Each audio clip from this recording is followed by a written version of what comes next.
afternoon. Welcome to Africa Today on LINKSTVI Parker. I am Udwak Daniel. First, let's talk the headlines. And on the headlines, 3 billion naira approves for NCDC lab equipment. Still on the headlines, Côte d'Ivoire pays tribute to the late PM Bakayoko. Also on the headlines, Uganda launches COVID-19 rapid test kit. And on sports, Nkana loses long home record to Raja Casablanca. And now the news in detail. The Nigerian government has approved 3.07 billion naira for the purchase of various laboratory equipment by the Nigeria Center for Disease Control, that is the NCDC, across the country. The Minister of Health, Osage Ehanire, disclosed this after the Federal Executive Council meeting on Wednesday. According to him, the Ministry of Health presented a memo on behalf of public health laboratory specialists and for the Nigeria Center for Disease Control, that is the NCDC.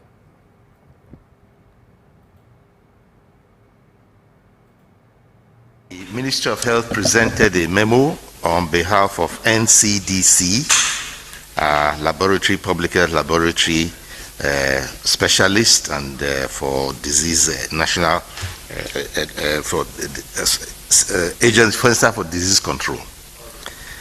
Now, it is for 6 contracts for laboratory equipment, and to the total worth of 3 billion and 70 million 892,938 various equipment and supplies to strengthen the work of NCDC in various parts of the countries to be more ready for the work they do in diagnostics and preparedness, not only for COVID-19 but for any other disease outbreak of public interest in the future. That is actually all of it, one memo.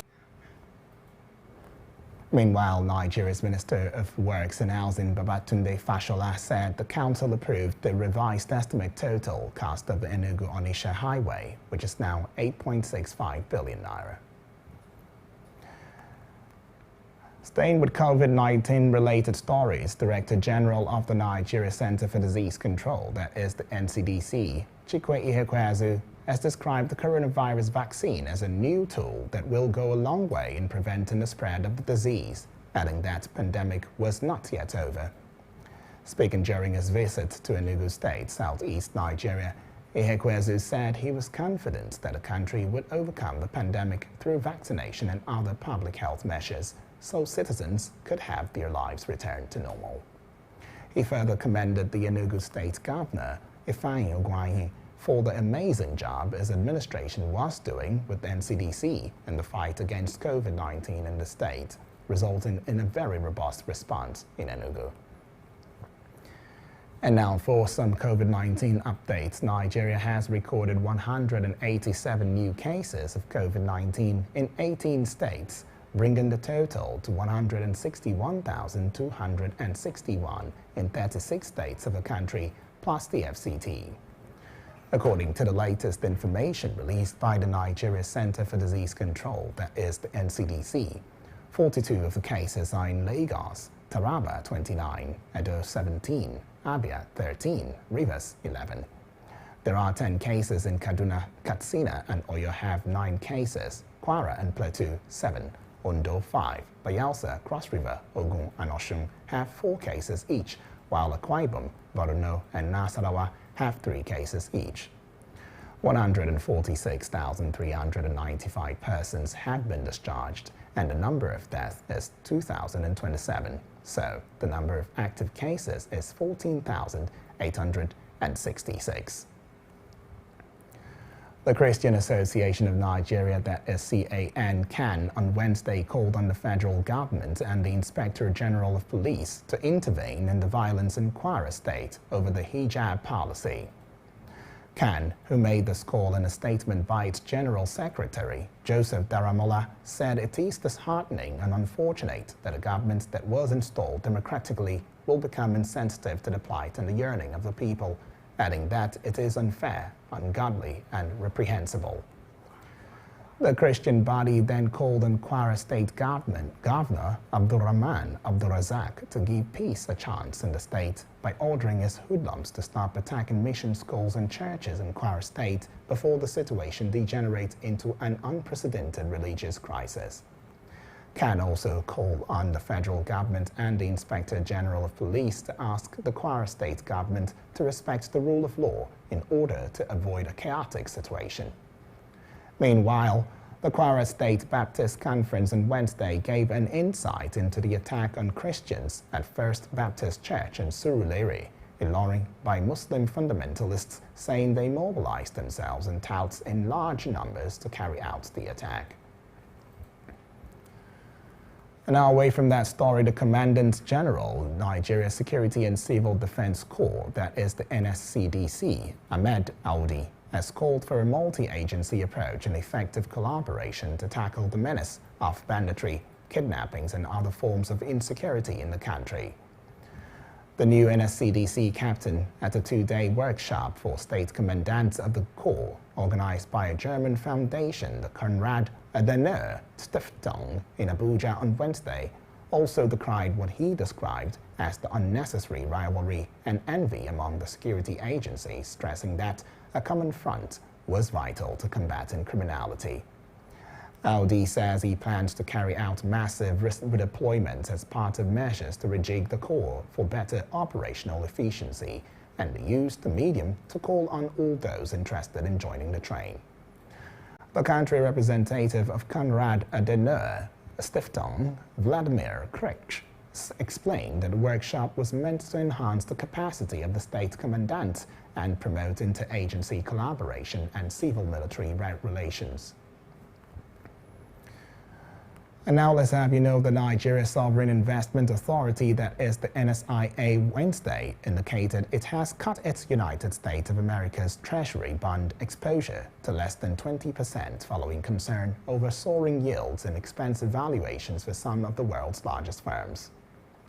Worried about rising interest rates, Orji said NSIA Stabilization Fund has cut its U.S. Treasury exposure to less than 20% and may sell more stock, which make up about 25% of the portfolio.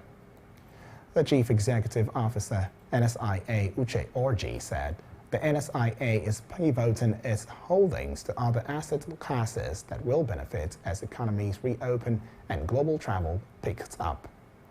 This favors pharmaceutical, aviation, consumer discretionary shares, as they also closely watch emerging markets, which helped contribute to the fund's gains last year. It would be recalled that the NSIA signed landmark agreements with OCP of Morocco, Akwa Ibom State, NNPC, GACN, NCDMB, and FEPSAN for development of $1.4 billion planned to produce ammonia and diammonium phosphate under its gas industrialization strategy. When we return, news from other parts of West Africa.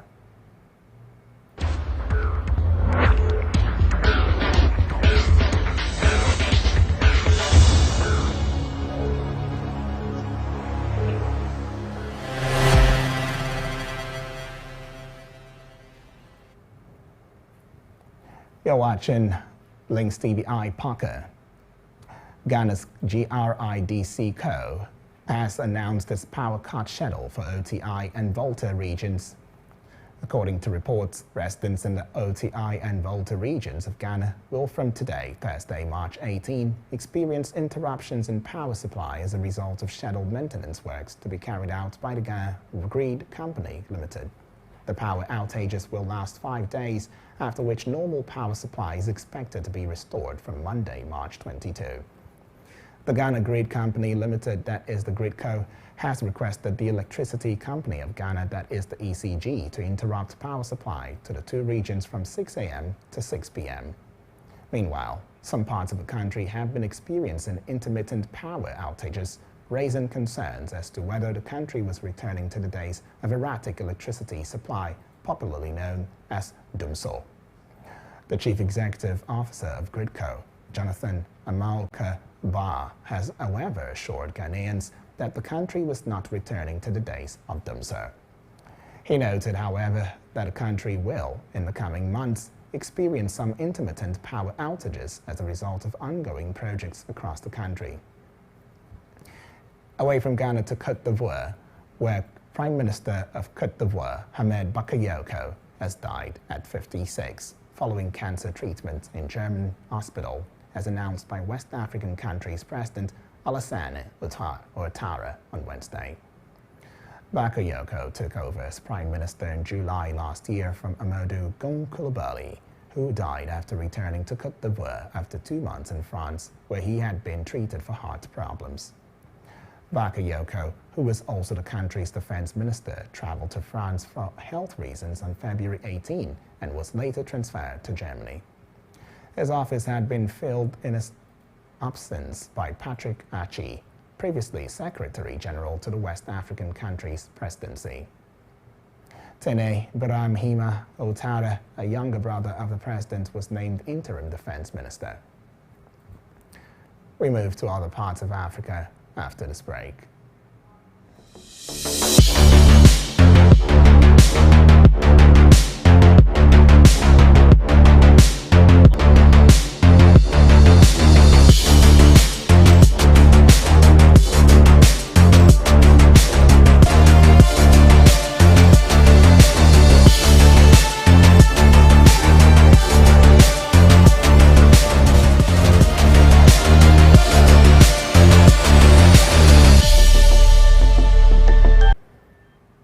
It is Africa News Today on LINKSTVI Parker. Uganda has launched a rapid COVID-19 antibody test partly funded by France that developers hope to market in sub-Saharan Africa, where the laboratory infrastructure needed for extensive novel coronavirus testing is thin. The test, which requires a finger prick to draw blood, was developed by a team of Makerere, Uganda's oldest public university, with partial funding from the French embassy. The East African country has long experienced infectious diseases like HIV and Ebola, which it has drawn on to develop diagnostics expertise. According to a researcher at Makerere's Department of Pathology, Misaki Wayengera, the kit is a point-of-care test that can be used within equatorial African village settings, remote areas where there's no laboratory electricity, experts say. Makerere partnered with local logistics firm in Uganda, a World Health Organization certified manufacturer, to make an initial batch of 2,400 tests, while still in talks with bigger investors about larger commercial production. However, the kit, which has been approved by Uganda's state-run National Drugs Authority, has an accuracy rate of 70%. To Tanzania, where the President of the Republic of Tanzania, John Pombe Magufuli, has been reported dead on Wednesday, aged 61, from a heart condition. His Vice President, Samia Suluhu Hassan, announced with deep regret that the president died on Wednesday, March 17, at 6 p.m. of a heart condition, which he suffered for 10 years at a hospital in Dar es Salaam. Magufuli, popularly nicknamed the Bulldozer, last appeared in public on February 27. He had more than 5 years of divisive authoritarian rule, capped by his refusal to take COVID-19 seriously. Meanwhile, Suluhu Hassan is gearing up to becoming Tanzania's first female president, according to the Tanzanian constitution, following the demise of its sitting president.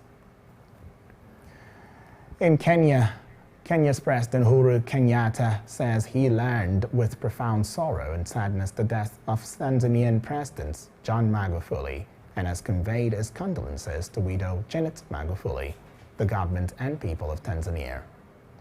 The President Kenyatta said Magufuli was a champion of Pan-Africanism, saying he has lost a friend, colleague, and visionary ally. Kenyatta, who is the current chairman of the East African Community, has declared a 7-day period of national mourning in Kenya.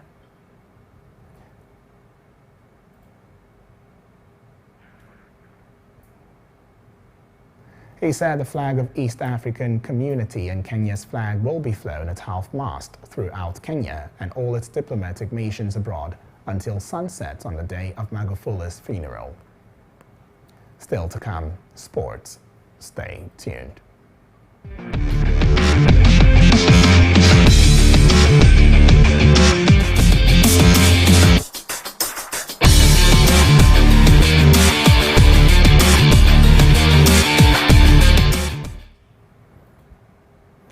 Welcome back to Africa Today News on LINKSTVI. Parker, thank you for staying with us. Soufiane Rahimi's 47th minute penalty for the visitors in Ndola and substitute Noah Sado's added second goal with 3 minutes of regular time remaining, giving an aggregate of 2-0 loss to Raja Casablanca of Morocco in the Confederation Cup on Wednesday, has ended the 64th match unbeaten home record of Zambia's Nkana in African competitions. The Moroccans relegated their poor recent continental form to win the Group D match and share first place with Egypt's Pyramids in their group, leaving Namungo of Tanzania and Nkana of Zambia pointless. Rahimi was Morocco's leading scorer when they won last month's African Nations Championship, that is the CHAN for home-based footballers in Cameroon. And that's Africa Today, but before we go, here are the headlines again. We told you that federal government approved 3 billion naira for NCDC lab equipment. We also told you Côte d'Ivoire pays tributes to the late PM Bakayoko. Earlier on the headlines, Uganda launches COVID-19 rapid test kit. And on sports, Nkana lost a long home record to Raja Casablanca. Remember to visit us on Facebook at LINKSTVI, Instagram at LINKSTVI, Twitter at LINKSTVI. Our YouTube channel is at LINKSTVI. I am Udwak Daniel. Thank you for watching.